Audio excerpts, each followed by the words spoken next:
60s, like, it's like Thank you very much. Anything else? No, I actually figured out how to use Solstice. So that was good. Your timing is. I'm wondering if I should switch it. I think I'm gonna leave it though. So thank you. All right. I'm gonna put it in here. All right. Thank you so much. Okay.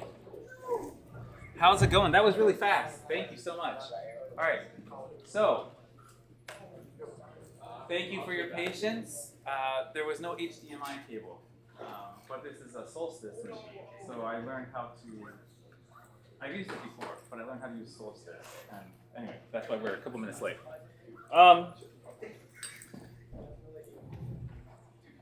Administratively, this is the last session we have where we introduce new content. Woo-hoo. Okay. And yes. And if I'm not mistaken, the solutions to the homework are also embedded in the PowerPoint presentation that's available for you. Okay. This is a fairly tricky session, so I think it's good to have the examples so that you get an idea of good examples plus some solutions so that you get an idea of how to do it. All right? Yes. Is there anything administratively we should know about the fine?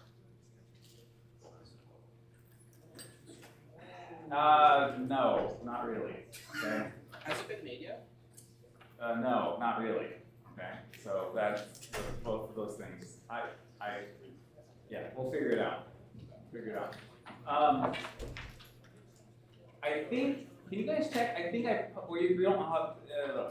I think I posted the solutions for exam 2. I think there was some stuff happened. I think I posted them today. So take a look. If it's not there, I'll post them soon. And what I do need to do is I need to post again the a Canvas link so that people can upload their petitions for points, their point petitions. All right. Am I behind on grading?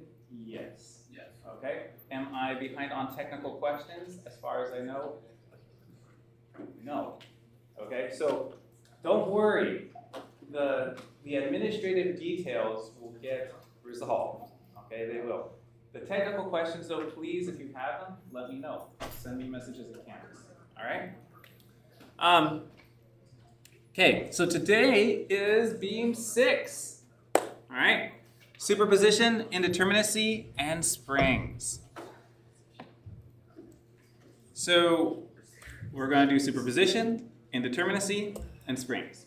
All right.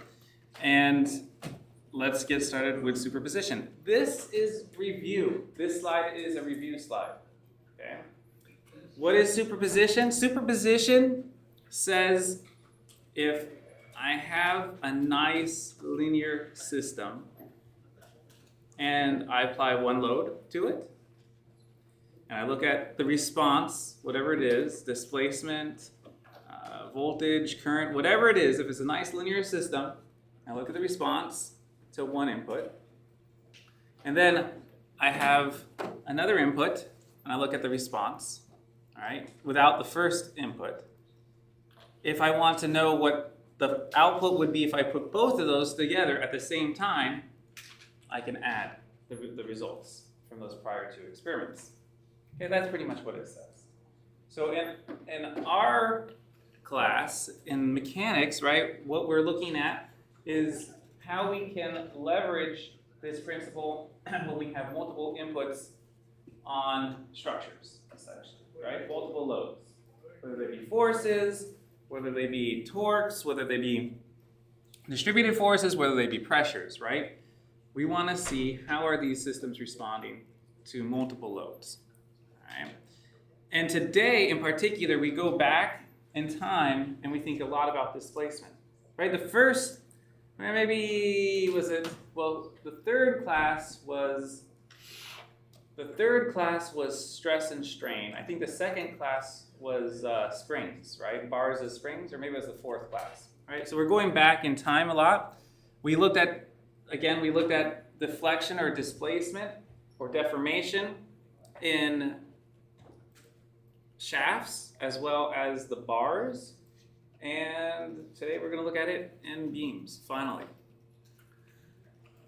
So when we look at this, is I kind of already said this, right? We're going to sum individual displacements accounting for slope. Okay, I did say that. Okay. Very, very annoying and very, very important. Displacements, yes, right? And do you remember when we did that like problem where we had multiple horizontal beams, right, connected with bars? Okay, really, I remember that, and I said, assume no rotation, right? And that was like, whoo, happy. But then we assumed there was a rotation, okay? And we weren't assuming deflection of the beams. The beams were completely rigid, but we assumed that they could rotate a little bit, okay? And that rotation ended up leading to a change in the overall displacement. And we have nice Colab scripts, right, that you can run that handle that rotation. Okay, we're going to be doing some things that are kind of similar to that. Although the complexity and the number of elements may not be as intimidating as some of those other systems were, the complexity is still there. Okay, and it's the final class with new information, right? So we get to embrace it. So back to our principle of superposition. Okay, here's a nice cartoon that we will then make more than a cartoon. We'll do analytically, right? If this is a system with two forces being applied to it, cantilevered beam, and we have a displacement that we're interested in at the end, okay, this is going to be equal to the displacement, we'll call it delta 1 or delta P, all right, from P, and it'll be equal to the displacement of delta Q. With Q, we add them together, and that's the overall displacement, right? Really seems simple. Okay, now, let's do some math, all right, and do some geometry, do some mechanics. We have these nice charts, okay, and if you have been following along in Hibbler's book, the charts look nicer than these, okay? But you can find these charts in various forms on the internet, lots of different sites, okay? And I have a warning here, just, there are different sign conventions that people use. So for example, our convention in particular is that, and we use a little v. Here they're using a little w. This is supposed to be for the elastic curve, so the displacement along the curve. And their convention here is that the w, or the displacement, when it's downward, is positive. That's not how Hibbler does it. That's not how we're defining it, okay, in our class. But we can use our intuition. We can use our intuition. Okay, well, if I need to have this displacement and I want it to be negative to follow the other conventions, all right, then put a negative sign in front of it. Okay. If though I put an arrow, right, like this, right, like if the displacement is written in this direction, okay, like delta Q and delta P, they're downward, well, that downward actually is a positive, okay? So when we define the elastic curve, we're typically saying, all right, the V across it, right, if it happens to go up, that's positive. But when we're pretty clear about the direction, all right, downward, go ahead and say, okay, it's going to be whatever, 1 millimeter, 0.1 millimeter, whatever it is. Okay, and you can say it's positive with confidence. But just be careful about that. Okay, so we have to be careful about that, those conventions. So why did I show this one? Why did we put this table? We're going to do this problem. This is the problem we're doing. All right, we're going to do the math and the mechanics for it. Why did I pick this particular entry, table entry, for this particular problem? What do you all think? What? Well, that's good, right? So not indeterminate means it's determinate. Okay, so that's a bonus point, right? That's nice. But why though? I mean, I got two forces on this beam. Yeah, okay, what's up, Zach? The P contribution is directly analogous to it if the beam was half the length. Uh-huh. And the Q contribution is 1-to-1, that's just exactly what's pictured in the table. Very good, right? You see that? So this one right down here is exactly the same thing as this, right? Except P is Q. All right, and it's a cantilevered system. Excuse me. This one is a little bit different, right? And like you're saying, it's down, it's pushing down, but it's half the length. All right. Now here's a question for you, and this is foreshadowing. If I know the displacement here, let's call this was maybe delta 1 here. If I knew the displacement here, and I knew the displacement here, how many were, that's maybe too leading my question, but how many of us would be tempted to just add the displacement at this location to the displacement at this location? I'd be tempted, all right? I'd be tempted to do that. Sounds like a pretty good idea, right? Why is that a bad idea? Yes? It would bend depending on how far along it is. Yeah, okay, so let's ask ourselves, I think I get what you're saying, how far along it is, right? Is the displacement at this location the same as the displacement at this location? No, all right? That's the bummer. Is there any shear force in this region? No. Is there any bending moment in this region? No. Then why aren't they the same? Why is this displacement not the same as this displacement? There's no shear force. There's no bending moment in it. Why are they different? Okay? Because the force at the middle is bending it at the middle. So Yes. It's not the same. It won't be the same distance because when you're bending something, it's not going to. It's supposed to actually deform. Right? So it bends, which means that it curves, Yeah. which means there's an angle of rotation at this midpoint here. The rest of this is along for the ride, but it's been bent. So, right, the beam is kind of like doing this thing, and then that thing just goes straight. Okay, that thing continues straight, right? So it like does this thing and this. I have to really. Oh, the next slide will make it clear, right? So it's the rest is along for the ride, but it's like those problems where we had the rigid beams that were rotating. That is essentially a perfectly flat section, a perfectly straight section, better said. Okay, but because it pivoted, it goes down and it has additional displacement. But I know what that displacement is if I know what the angle of rotation is. If I know what the angle of rotation is, and I know what the length is, right, that's the hypotenuse, that would tell me, okay, how much, right, that sine theta in that rotation angle, right, that would tell me how much further down I have to go. All right, so let's implement it in math. So here we go. It's going to draw. We'll just draw these real quick. All right, and the table entries we're using are the same ones that I put on the previous slide. Whoa, that was eerie. What? Is there a ghost? This is a little delay.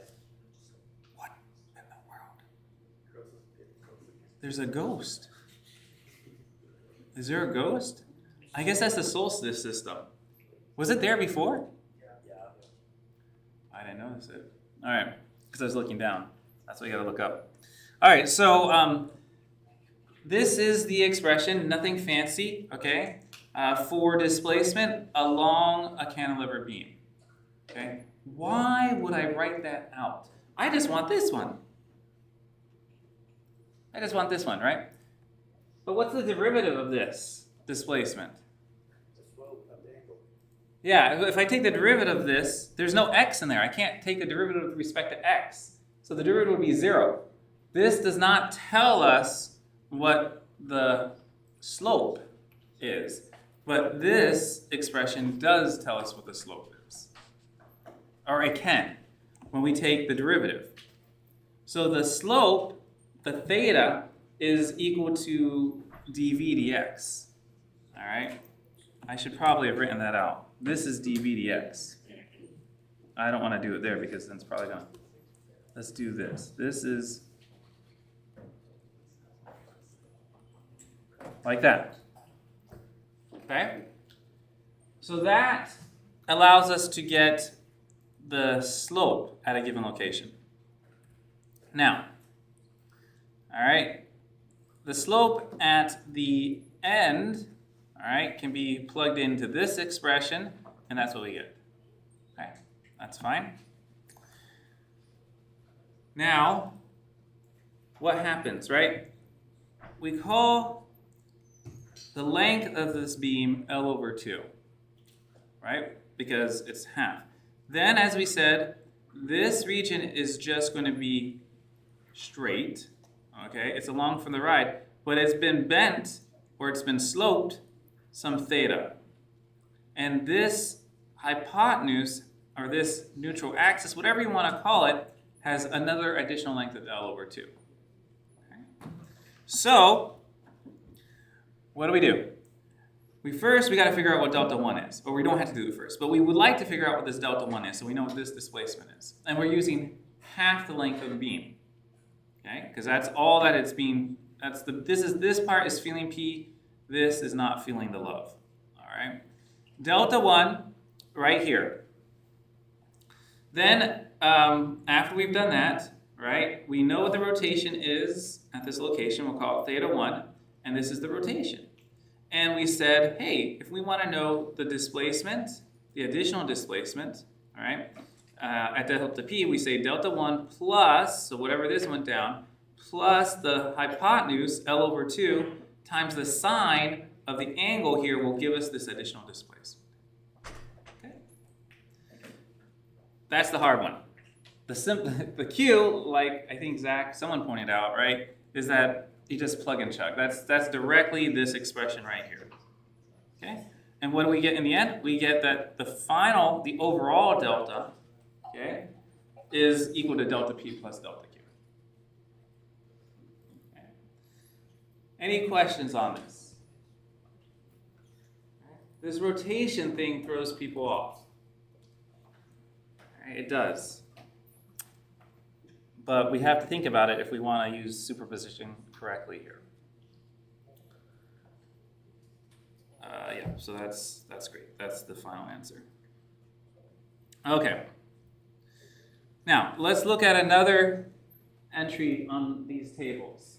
All right, what do we have here? This is describing moments, shear forces. Q are shear forces, okay, and displacements. Okay, and you can kind of see this is interesting, right? This shear force is like if I had a positive there, right? If I had a reaction force here and I'm moving along here, right? By convention, V is that, so V would be positive. So this Q is like the opposite sign of what we normally use for V. All right. This is so beware. Beware. Okay, this expression is kind of messy, all right?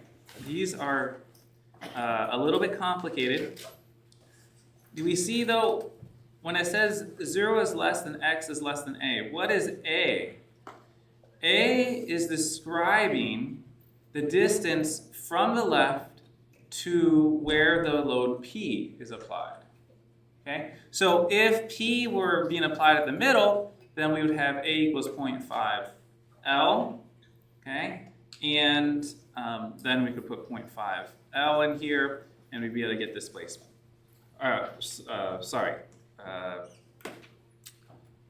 Yes, put A as 0.5 L, put B as 0.5 L, all right, as well. Okay, and then we can figure out, and then if you plug in x equals L over 2, if that's what you're interested in the middle, all right, that would tell you what the displacement is. So now let's look at a problem. Here we have a nice pin roller beam, okay? And Chris, is this determinant or indeterminate? Because you're excited about that. This is also determinant, right? Great, so that's nice. How did you know it was determinate? Because it wasn't constrained with the moment. Right, okay. Constraint in both sides. Okay, yeah, so we'll talk about determinacy in a minute, right? The fast way to think about it is, at least for me, you can do what you want. The fast way is, can I remove any of the constraints and it still be static? No. The effects, I have the minimum number of constraints, right? If I remove either one of these sides, right? If I remove either one of these sides, this thing's just going to go whoop around, right? It won't be static anymore, and it could actually start accelerating because I've got forces and I've got inertia. And I start rotating, and then we're in a different class, dynamics. All right, so how you're like, okay, so the easy part, right, is to say, well, superposition here, determinant system, I gotta see, and I'm interested in delta here, I gotta see what the deflection is, right, due to P, and what the deflection is due to Q at this location. Okay? So I draw it out, and I'm like bummed because this wasted like 2 minutes of my time on the exam. All right? But guess what? At least we've got a good mental image translated to one that we can see. All right? So that's this. What do I do? find each displacement. Yeah. So this one, this one is nice because I was given this very general set of expressions here. Okay, I can figure out the displacement at a kind of arbitrary location, right? W of x, that tells me, okay, wherever I want it. And I can also put the load P, or the transverse force, wherever I want it, okay? And so if I can diagnose displacement at whatever location I want, and I can put P or Q or whatever transverse force wherever I want, then I don't have to worry about rotation. Okay? I don't have to do the extra laborious part. Okay? So what does this look like? Looks like a little bit of algebra, right? So I copy and paste that thing down, okay? And I've got this nice expression that's very confusing. So it's a matter of being able to know, okay, what portion, where am I? What do I do for A? What do I do for B? What do I do for X? Right? Those are kind of the questions I have to ask. Okay? Yes. And remember again that this W is positive downward. Okay? Although that when we make our elastic curves, okay, using the method of integration, right, which we covered last time, then it'll have a different sign. So in the case where we have delta 1, right, what do we see? We see that A is equal to L over 4. All right, that's where this force P is being applied. Okay, so if we're looking at the expressions, okay, then we're going to be looking at the second one. Okay, why is this? Because where is x? X is at L over 2, right? X is greater than A, so we have to use this second expression, which is what we have up here. So we have x equals L over 2, we plug all that in, and we get this long, laborious expression, okay? And we can do some simplification, and we get that. Okay, so that's for delta 1. Now for this one, okay, there's actually another table. This is a common loading, so you could look at the other table, another table, all right, for this expression, all right? Or what you can do, okay, is you can say, all right, B and A are both equal to 0.5 L, right? And I could use this expression, 0 is less than X is less than or equal to A, right? So X, in this case, L over 2 is going to be the value for X, and A is also going to be L over 2. And B is also going to be L over 2 for this one. And so a safe bet is to use this expression right here. There's actually no A in it, okay? It's really small. Let me zoom in so you can see. Okay. There's no A in it, but I know what B is. B is going to be the L over 2, okay, as well. All right, and then simply add them to each other, and that's it. Okay. Yes? Why does the W max would not also be equivalent, or I don't get it? So, With the cubes. yeah. So W max, you could use this as well if you want, right? Because it is going to be at the max. You know that from your intuition. So you could use that. That's fine. That's another way to do it. Okay, so it will give the same answer. For delta 2, yes. Yeah, Not for, yeah, of course. yeah. Okay, good. Okay, so here's question 1 on the homework. All right. And this one, how do you think we approach this one? How do we approach this problem? We split it into two. Okay, yeah, so we split it into 2. All right, so what are the 2 that we split it into? We split it into one with P and one with Q. Great. What can we think about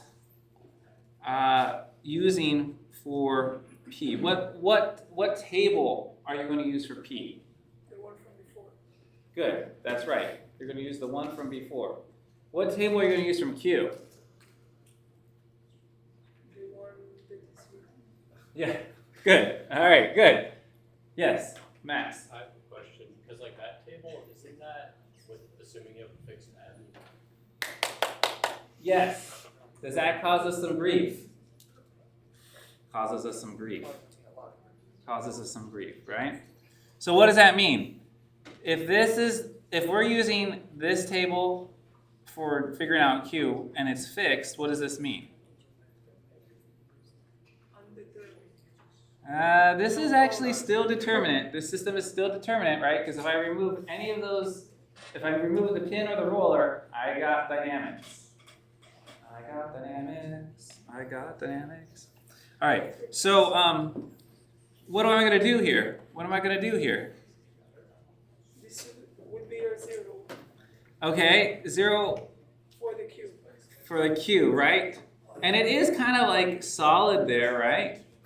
But is it really? Yeah. How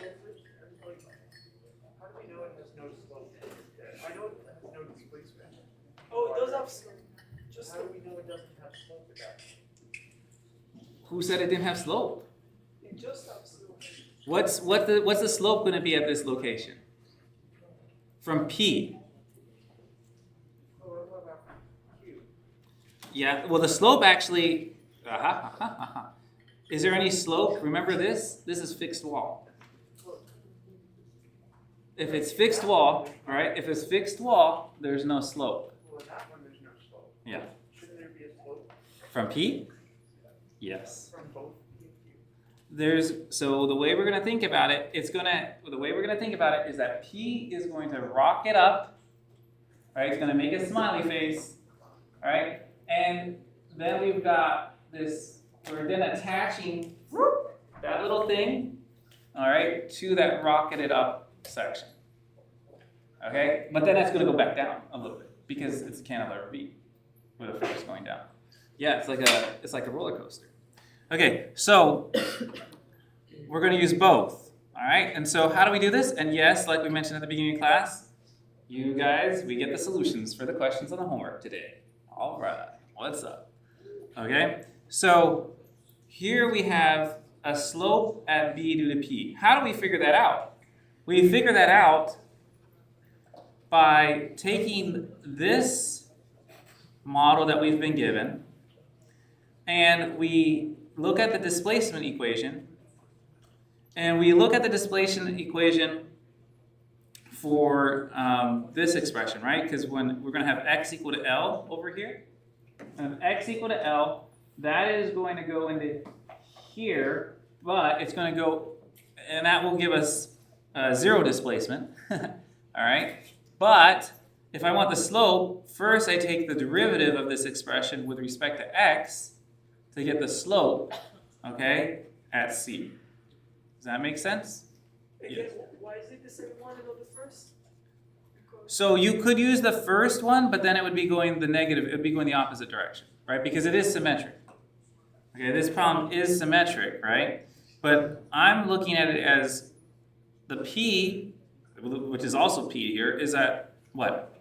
At L over 2, right? So that's the P, right, is going to be at L over 2, which is what this system is describing, okay? So for L over 2 less than X, and the X I'm interested in is at L. It's at the right end, okay? The right end here. So we take the derivative of the bottom expression, okay, which is this guy.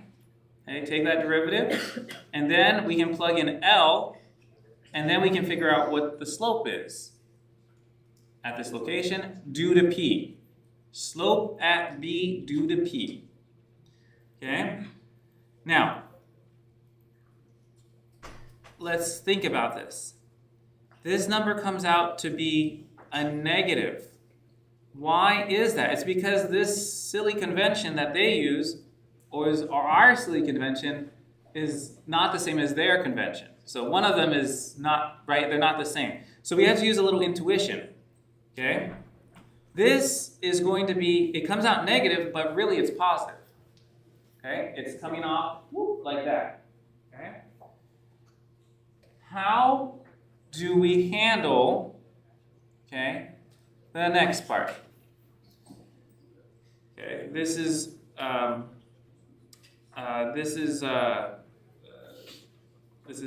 what we're going to have. Okay, and 3 over 48 is, you know, that's 1/16, right? That's the only difference here. So we're going to use this expression for the slope here. Okay, and then we use this expression for the displacement. Okay? This is PL cubed over 3EI. All right? But it's only a length of L over 2. Right? So we plug in L over 2. I'll put a zoom on it because it's too hard to see.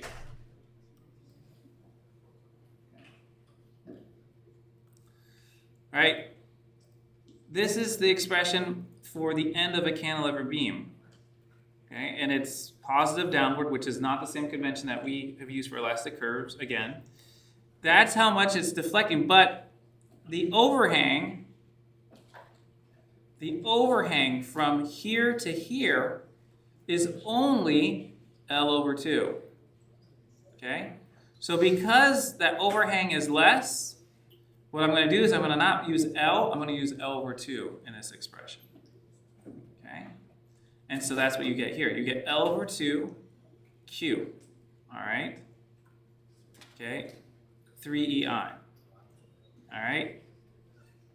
And the delta Q, all right, this is going to go an L over 2, the hypotenuse. Remember how we did it before? Remember back here? Remember, we said use the L over 2 in this case as the hypotenuse, and here's the angle. Okay, so once we have the angle, okay, right, this angle, this is going to be causing it to go upward like this at an angle, the L over 2 theta B, but it's going to be going down because it's a cantilever beam and there's a force Q. So that's the delta Q. Okay. That's the delta Q. Any questions on that? Yes, Max. So the L over 2 that we have in front of our slope, do we get that because of how far P is from point B? Yeah. right? Yeah, and so that's how we're able to use this, because it's L over 2 away, right? Because it's in the middle, okay? So that's why, we're showing, so, you want to intuit, these problems are a little bit tricky when they have that rotation in there, okay?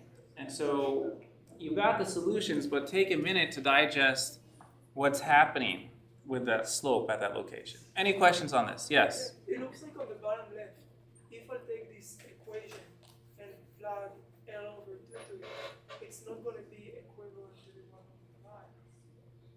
What do you mean by that? I'm saying, this is the equation you're talking about? Yeah, specifically on the Q part. The Q. Yeah. Yeah, if I- this one. So you're saying for this part right here? If I take, this one, Yeah, as you said, plug yeah. L over 2. Yeah, because L over 2 is the length of the cantilever beam that I'm using over here. Right. And so I plug in L over 2 into, instead of using L, I use L over 2 here. So I'm saying if you plug L over 2 to the one on the left, and then it feels a little bit more intuitive, right? Because you plug. Well, but you also have to you have to make sure that L is L over 2 too. Because the length of the entire beam is L over 2. Okay? Good. Yeah, you can choose to use this expression every time instead of the nice ones they give you, but be careful. And sometimes when you're like we said, when you're calculating the slope, you have to use this expression. You can't get away here. Just think, you've got to take the derivative with respect to x, and there's no x in these expressions for the max, usually. Okay? All right. Let's now talk about indeterminacy. Okay? And this probably conjures up some recollections of indeterminacy on the last exam, maybe. Okay, with torsion. All right, remember that? That was a hit, wasn't it? Okay, not really. I will say though, for those of you who came to office hours, someone asked me to essentially do that problem in office hours the last office hours before, and I had kind of already decided I was going to do that problem, and so it was like, if you look at the pre-exam 2 OneNote, you'll see that essentially that problem is in there. Okay, it's a slightly different version. I actually restrained myself. I said, well, let's call it this instead of that. So I made it just a little bit different. Okay. But in this case, what are we doing? We are thinking about bending systems. And as we already said,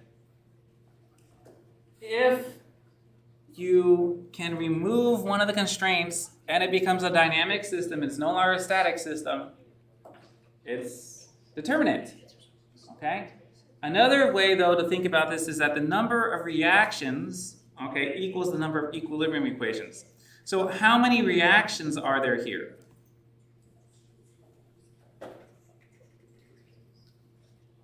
Let's look at it, right? We've got, essentially, if we want to be nice, okay, we can say there's a reaction here, a reaction here, and a reaction here, and we have 3 equations. Okay?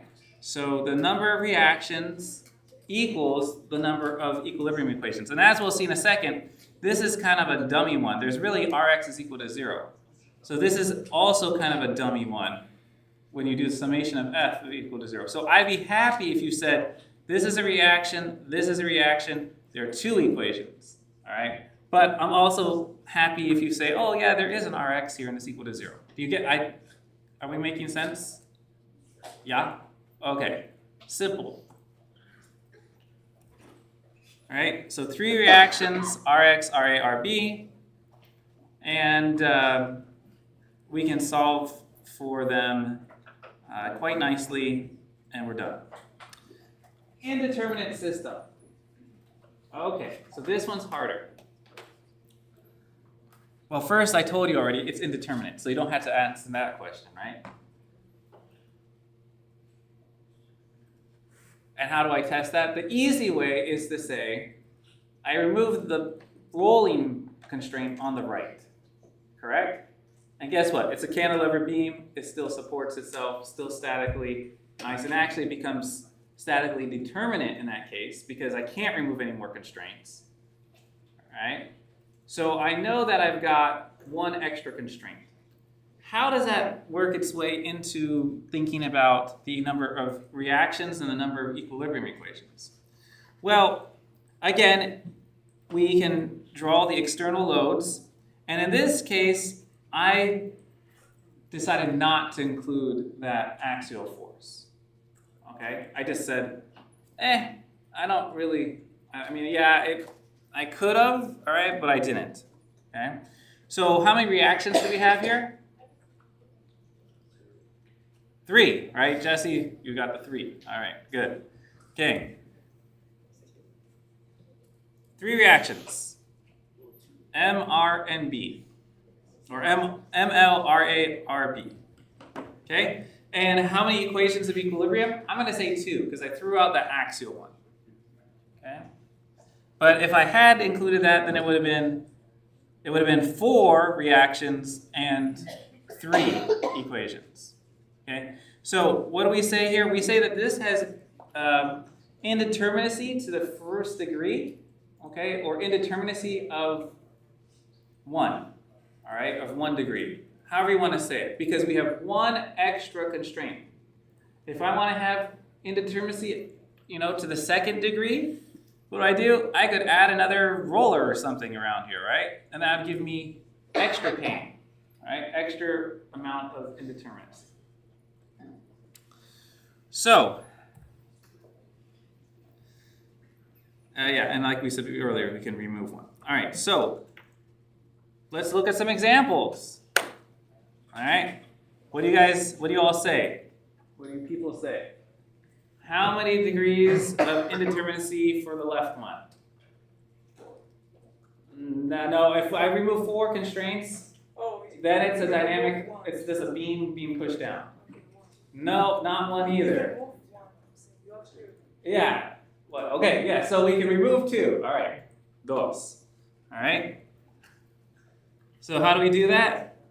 We remove the right or the left wall, all right? And that's that. And a wall has 2, it constrains 2 things, right? It constrains the moment and it constrains a vertical force. And you could argue it constrains also axial, but again, we're not doing the axial business right here, okay? Okay, what about this one? Actually, let me finish it. It says right wall had 2 reactions, 2 degrees of indeterminacy. Okay, what about the middle one?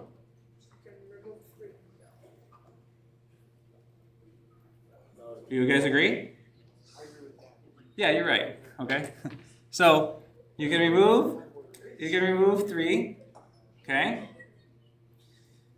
All right, it's a cantilever system. It can handle, it's like, can I have a cantilever beam and put multiple birds on it? Yeah. Okay, go hang out. 3 degrees of indeterminacy. Okay, how about this one? 2, right? I can remove 2 of them, and I can still support everything else. Okay, so I could do this like that. What does that look like to you? That one kind of reminds me of something you see at the pool. Looks like a diving board, right? Kind of, right? Because you've got that pin constraint, right? And then you see, like, you can change the stiffness, right, of diving boards there's usually a roller. Okay. Huh? Yeah, there's often a roller that you can move in and out. Not like on the high dive concrete board, all right? But I'm talking like the I don't know. I'm not a diver, okay? But I've seen diving boards on TV and in person. All right. Okay. Good. So, how do we handle this? Well, one is to use the method of integration. All right. Yay. All right. I'm glad. Thank you. Who was enthusiastic? Raise your hand. That was a nice. That was him? All right. Great. Okay. So, what do we do here? What do we do? If we're going to use integration, right, we need to think about boundary conditions and continuity conditions. And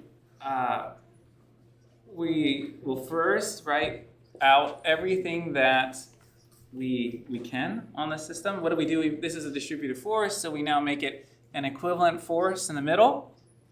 We have our reaction forces, okay, on the left. This is a wall. This one's on a roller, okay, so that's just a force. And we are going to perform equilibrium and get stuck, right? That's kind of what happens in an indeterminate system. Okay, so you're like, I've got some equations, but I can't, I've got more, right? The very definition of indeterminate is I've got more reactions, I've got more unknowns than I have equations to work with. Okay, so what do? Well, we start looking at the boundary conditions, right? And in this case, we're gonna go from the right, okay, and we'll go left, okay. So we've got this boundary, and we've got this internal business going on, okay, and we start writing out expressions for M and V. Remember how I guess maybe I skipped some stuff. Remember that. Well, you guys tell me, right? How do I figure out the elastic curve with moment? What is the equation? Just spit it out in words.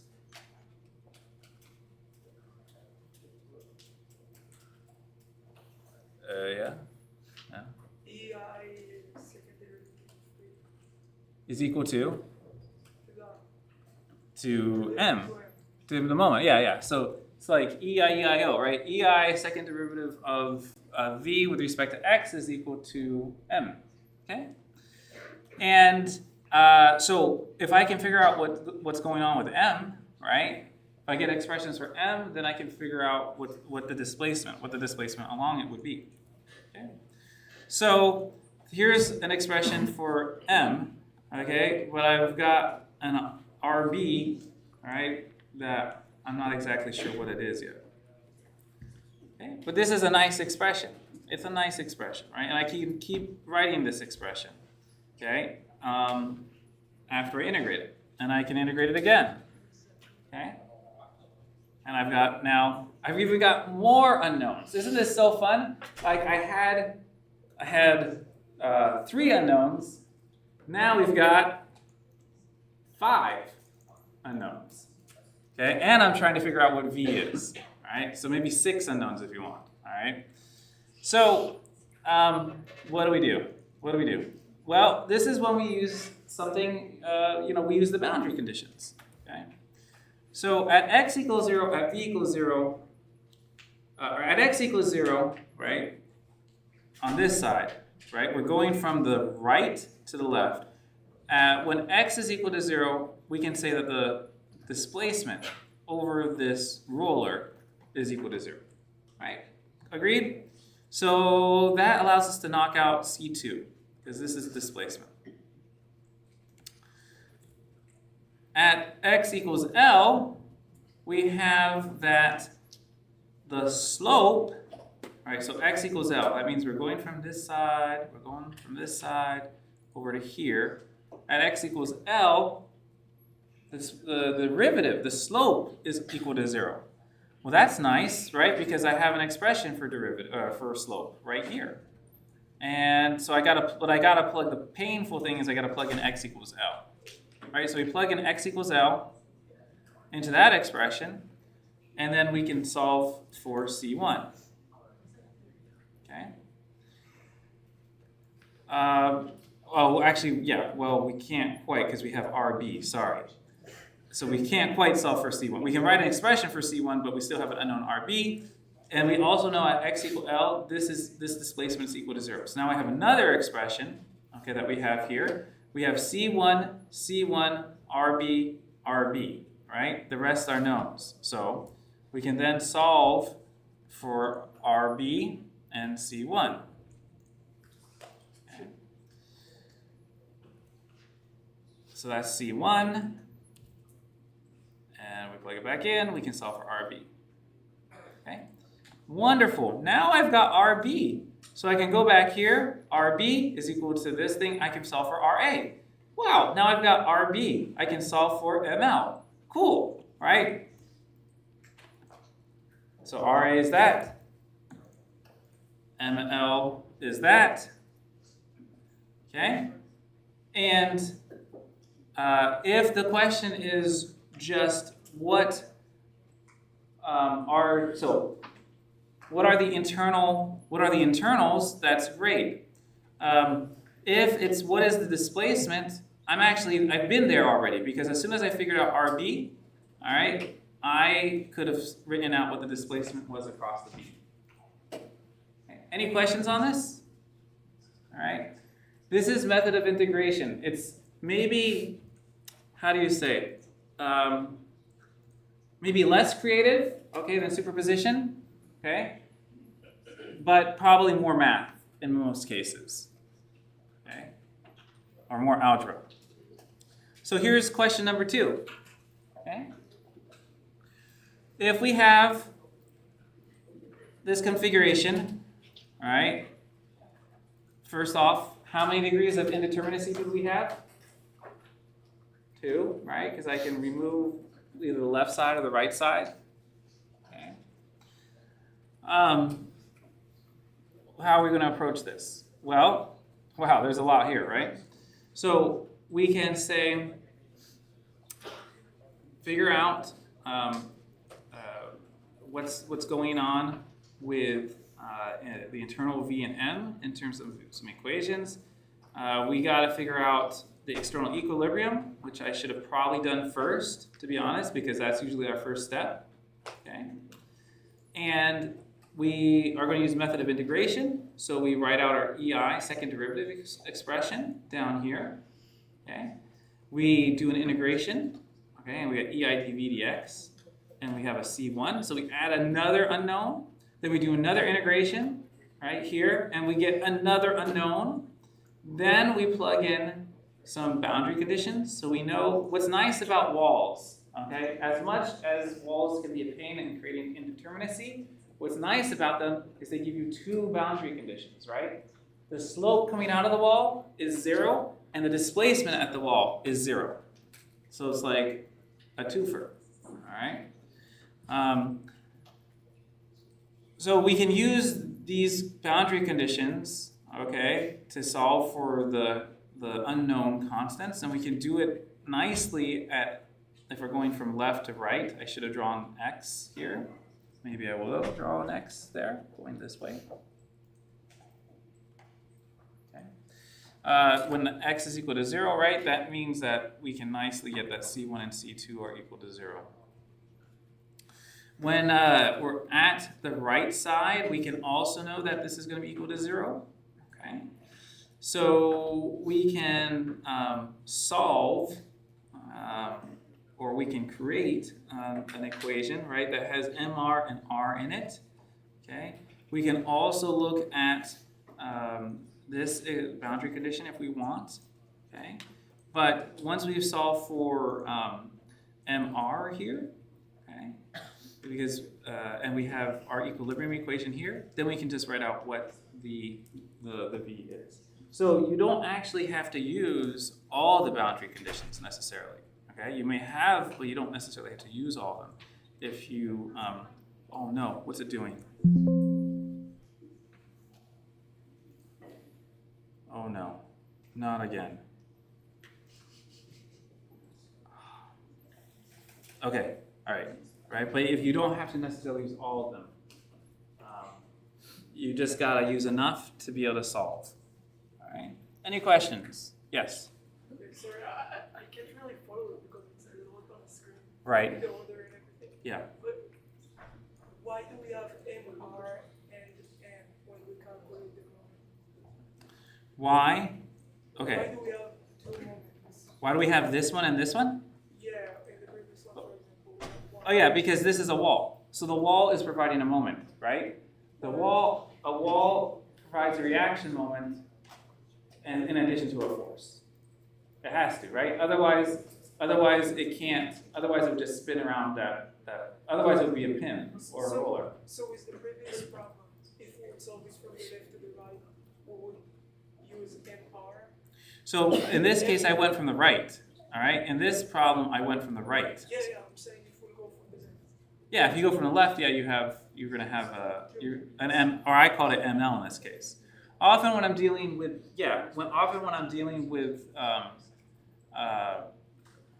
reaction moments or reaction forces, I'll do like ML or RL or RR, right? Depending if it's right, left. Okay. Okay, and then the second question. Yep. With the change in displacement, why would it be 0 on both sides? And then in what scenarios it would be 0 and what not? Oh yeah, well, so we talked, we talked a little bit about this, I think, last time, right? When we were doing method of integration. So last time, right, the wall is a wall. So it's fixed in our idealized world. So the beam's not moving up or down there. And the beam is coming out straight in the ideal situation. So that's why the slope is 0 and that's why the displacement is 0.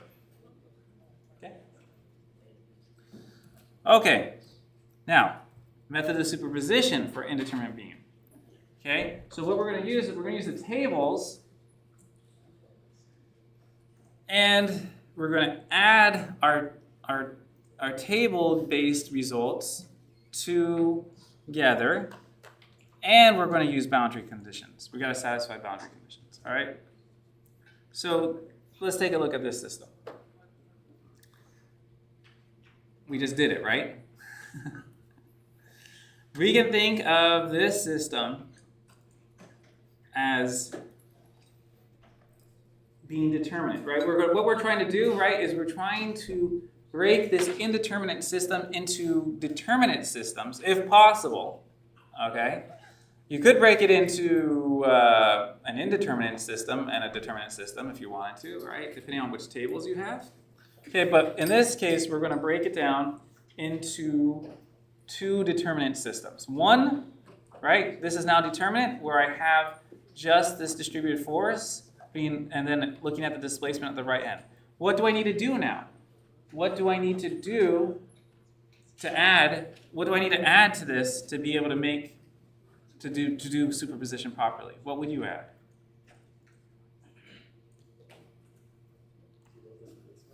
Okay, so yeah, you're getting there. I want 0 displacement at the right, correct? Right now I have not that, right? We have a lot of displacement. So what am I going to do to get 0 displacement at the right? An equivalent R that pushes upwards. Yeah, so you got to come up with a force on the right side, okay, that's going to have some displacement in the opposite direction, but when I add these displacements to each other, they're going to be 0. Okay? Both of these systems are determinate, so I can use the tables for this. Okay? Well, better said, I have tables for these geometries, so I can use the tables. Okay? Not so much that they're determinate, it's just I have tables. Okay? So for this one, I'm going to tell you what it is. Okay? And if you look online, you can find it. Okay? So that's what the displacement is over here. For this one, I don't know if we should remember or not, okay, but it's like, you'll come up a lot, PL cubed over 3EI, okay? Okay, it comes up. Okay, so you're going to ask the question, do I have to write down all these tables on my formula sheet? No, okay? If you want to, you can, but I don't suggest it. But some people like to do it because if I give you a simple problem and I ask you to derive, and if I say, do method of integration on this beam, and it just happens to be this cantilever beam, people have already got the table on their sheet, so then they know what the answer is. They still have to do the work, but they know what the answer is. Do you get what I'm saying? All right, like if I said, use method of integration to solve this problem. You could, but then if you had this table written down, you would also know that this is the answer. Okay? All right. So, here we go. These displacements have to be equal to each other. So I just make them equal to each other. All right? So now we can solve, we have a W naught, we can solve for what P is, right? P is going to be something in terms of this. So now I can put P back into here and figure out, well actually, let's just, yeah, we can figure out what P is, okay? Okay, and, wait, what? Oh yeah, okay. It'd be nice, all right, if so this is the problem. We were trying to figure out what the middle deflection is. Okay, sorry, that came out in the wrong order, all right? So now I can use this information to figure out what these deflections are, okay, at the middle. And I can use the tables to do that, all right? I have more tables that will tell me what's the deflection in the middle, all right, if I have a distributed load, and what's the deflection in the middle if I have P, and I can just add these two to each other. Okay, sorry, that was ill-posed. Poorly posed, all right? Any questions on that? Yes? Can you show us how you get delta 1 and delta 3? This one? Yeah, this comes, Delta 1 and delta 3, what they... how do we get these? Yeah, these come from tables. That's what I'm saying. These come from tables. So you're given a table, okay? So we won't be required to know. No, you don't have to know that. You don't. That's what I'm getting at. You don't have to know that, right? Okay. Sorry, this needs some polish, all right? Because it was poorly. I did that poorly, all right? But the point is, yes. Then you can use the tables again to be able to figure out what the displacement is at the middle for these given loads and add them to each other. So this should be the delta M should just be delta M1 plus delta M2. Okay. Now, here's another question that you have on the homework. All right. What is the displacement at the middle of the beam? Okay. Okay. So in order to do this one, okay, the way to what we're hinting at is use something where you have the moment, okay? Use something where you have a force at the end, and use something where you have a force at the middle for a cantilever, all right? Do you see where this is going? Because this is causing a constraint, right, that has both the moment and has a force constraint, right? And this over here, right, is going to be giving you the deflection when you release that right-hand wall. Okay? And then you have all these expressions that you can play with, right? So what does this look like? This looks like the following. Okay? It looks like I have the cantilever, right, like this. Then I have some force, okay, that's going to be pushing up. And I have some moment, which is going to be twisting. And when I add all these displacements to each other, all right, and in this case, we could say that this displacement is a negative and these are positive, all right? When I add all these displacements to each other, okay, we are going to get, the displacement to be equal to 0, and then I can figure out what the displacement at the middle of the beam is, all right? That was what the question is. Okay, so you do this all out, all right, we figure out, and then we can figure out what these quantities are. We can figure out what M naught is, okay? And once we've done that, okay, we can then go in and use our elastic curve expression for these three configurations as well and be able to get the result, okay, for the displacement in the middle. And this is a homework question, all right? So you can go through that. Okay, the last thing. The last thing. Okay? Okay? We return to springs. Okay? We've gone like full circle. And for this, more circle. We've done more. Oh, bad. That's like really, that's really sad. Okay. All right. So we're talking about beams though, right? We did this with bars. Okay, like this. We did this with, remember these? Remember these? Way back in the day. All right. Yeah. Okay, we did this with springs, yeah, or we did use springs for bars, right? We did springs in parallel, springs in series. These should be on your formula sheets for sure. Okay? All right, and we talked about how you can derive this. All right, using these equations. Okay. All right. So when would you want to do this? When would you want to do this with cantilever beams? When would you want to approximate a cantilever beam as a spring? A diving board. A diving board, yeah. So we now know how to design diving boards. Yeah, that's yeah. Where else? We mentioned this last time, remember? We talked about car suspensions and leaf springs, right? We talked about this? Okay.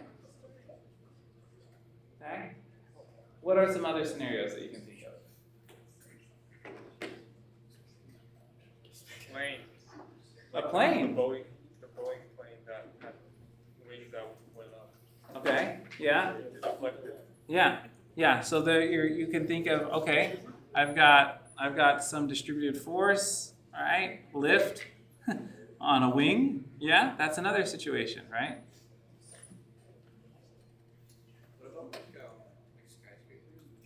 Yeah, a skyscraper, right?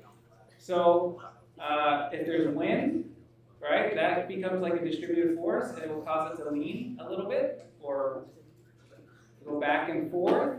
And this is also useful. Why is this useful? Remember last time we were talking about dishwashers? Or not dishwashers, washing machines. We were talking about washing machines last time, right? Right, so if you know what the spring constant is of your structure, right, and it's a cantilever beam, right, then you could figure out what the resonance is if you know what the mass is, right? So you can also figure out the omega n, which is equal to the square root of k over n. Okay? So there's a lot of opportunity to think of cantilever beams as springs. So how do you do it? How do you do it? All right, well, you can think of V as displacement, and you can think of P as force. What is a spring constant when it comes to force and displacement? The slope. Okay, the slope, yes. Specifically, K is equal to, if it's from Hooke's law. Going back to Hooke's law. All right, so if I want the K, what is it? It's force over displacement, right? That's all it is. So we have all these equations, lots of them now, where you've got a force and a displacement, and you can create a K effective. All right? And it's not just for a cantilever beam like this one case, right? Where you can say K is equal to 3I over L cubed, right? You could imagine now that maybe you have constraints on both ends. You have walls on both ends. And you've got a displacement in the middle. Now I can think of a spring constant that's going to be different, right, for this beam supported between two walls. Okay. Great. So here we go. What is the effective spring constant? Well, we care about writing out force equal to K delta. We want to figure out what delta is. Well, delta in this case at L over 2, all right, that's PL cubed over 48 EI. Right? So what is K? What is K?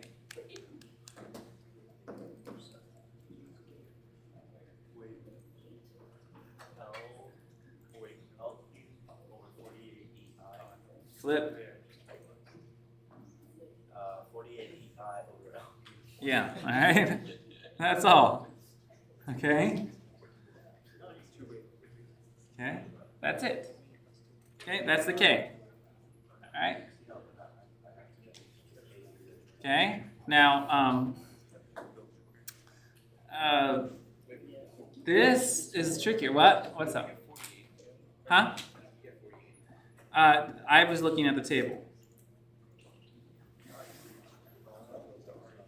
just looking at the table, right? So the PL cubed over 48 EI is what the displacement would be at the middle for this particular configuration.